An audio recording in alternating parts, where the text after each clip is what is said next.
Para conversar a respeito da narrativa de Mateus capítulo 18, no verso 1 até o verso 9.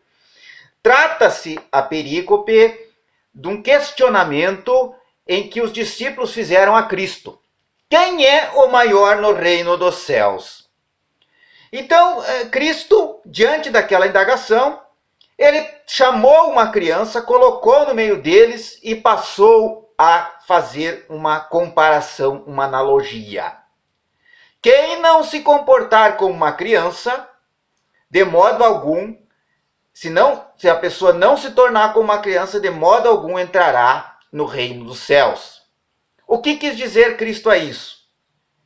Que não se pode ver o reino dos céus de maneira como se vê o reino dos homens. Na cabeça dos discípulos estava estampada a relação entre os romanos e os judeus. Nós temos que interpretar a passagem das Escrituras de acordo com o contexto sócio-histórico em que elas aconteceram, em que eles viviam. Eles viviam sob o domínio do jugo do Império Romano.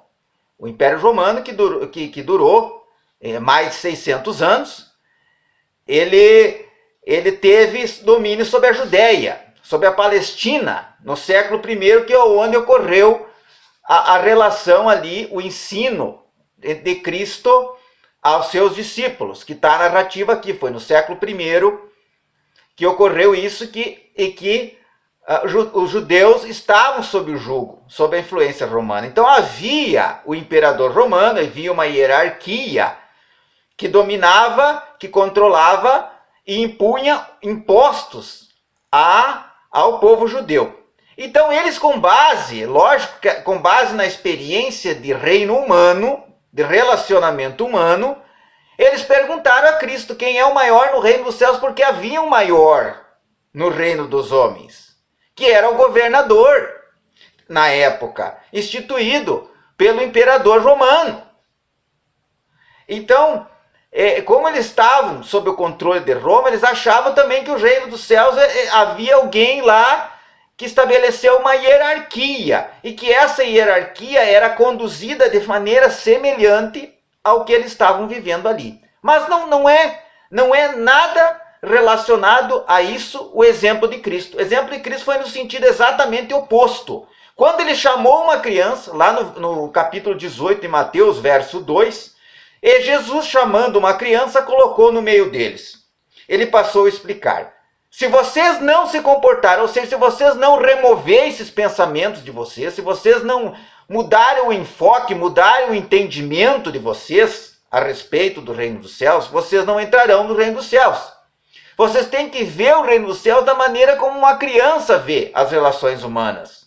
Uma criança vê nos seus pais, nos seus tios, nos adultos, o seu provedor, o seu protetor, aquele que vai estar presente para instruí-la, para cuidar dela. E é essa relação, quando ele diz assim, que no verso 4 do capítulo 18 diz: portanto, aquele que se humilhar como essa criança, esse é o maior no reino dos céus. Eu quero que vocês vejam Deus, vejam o reino dos céus, vejam o Pai Celestial como aquele que cuida de vocês, que vai prover as necessidades de vocês, que vai ampará-los, que vai instruí-los. E não como se vê o Império Romano, como se vê um exército, uma hierarquia, como eles estavam vendo, de chefes, de comandantes. Não, alguém bem próximo.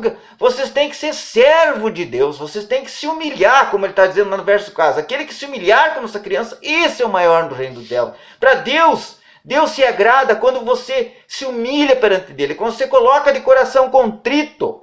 Você pede perdão pelos teus erros, tuas faltas, e diz: Senhor, eu quero acertar. Dessa vez eu quero acertar até hoje, ou naquele momento eu cometi um equívoco, eu desagradei ao Senhor, desagradei a Cristo, desagradei ao Espírito Santo, e agora eu pequei, e agora eu estou arrependido. Eu quero consertar a minha vida com o Senhor. Eu quero me tornar uma nova criatura. Aquele que se humilhar perante Deus, que buscar ser dependente do Senhor, que buscar Deus como seu provedor, como aquele que o instrui, em humildade, de singeleza de coração. Esse, o Cristo diz, é esse que Deus se agrada. Esse que é o maior.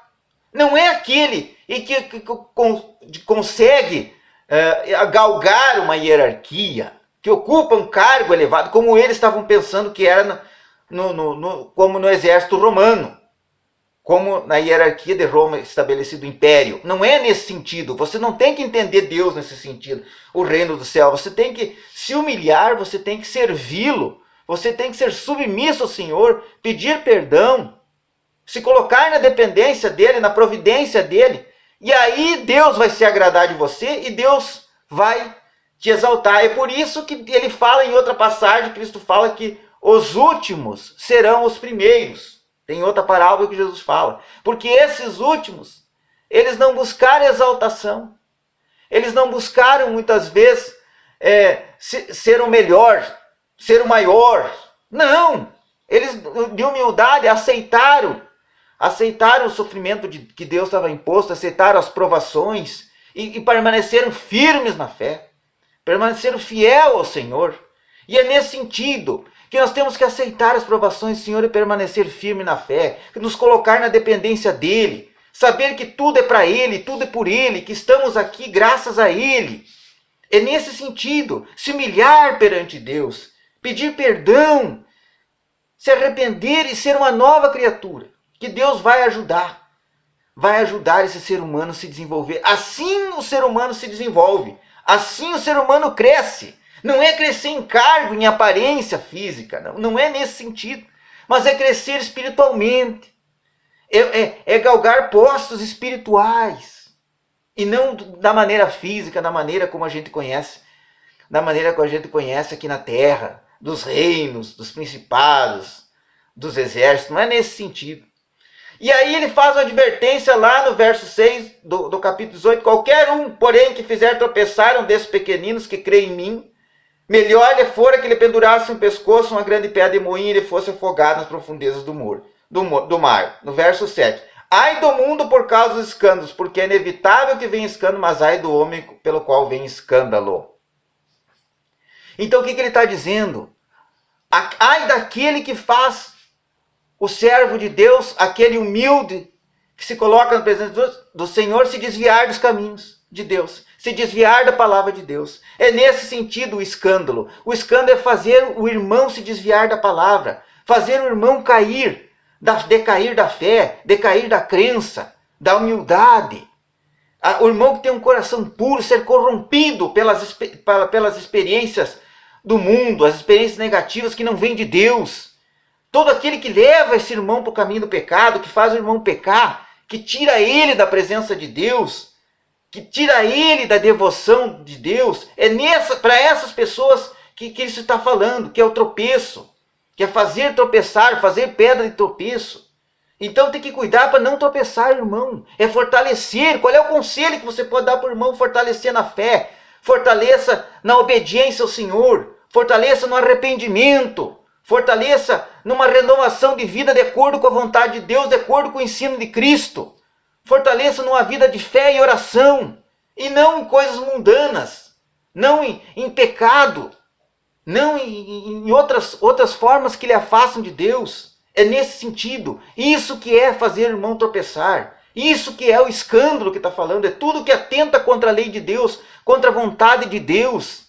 Tudo que atenta contra aqueles mandamentos do Senhor, que viola os mandamentos do Senhor. Isso é fazer o irmão cair em escândalo, decair da fé. É nesse sentido a advertência dele. Então nós temos que ter cuidado, nós temos que dar bom exemplo para os irmãos, exortar os irmãos em permanecer na fé, em orar, em obedecer a Deus, em se arrepender dos pecados, em voltar os caminhos para o Senhor, e não desviar da presença dele. É esse tipo de coisa que Cristo espera de cada um, e não que se torne pedra de tropeço, e não que venha fazer o irmão desviar do caminho do Senhor, que venha para o caminho da perdição. É nesse sentido. Então nós oremos e também ensinamos os outros a orar, a ler a palavra, a colocar Deus em primeiro lugar e se arrepender dos pecados, em nome de Jesus. Então eu desejo uma excelente tarde a todos, que Deus abençoe.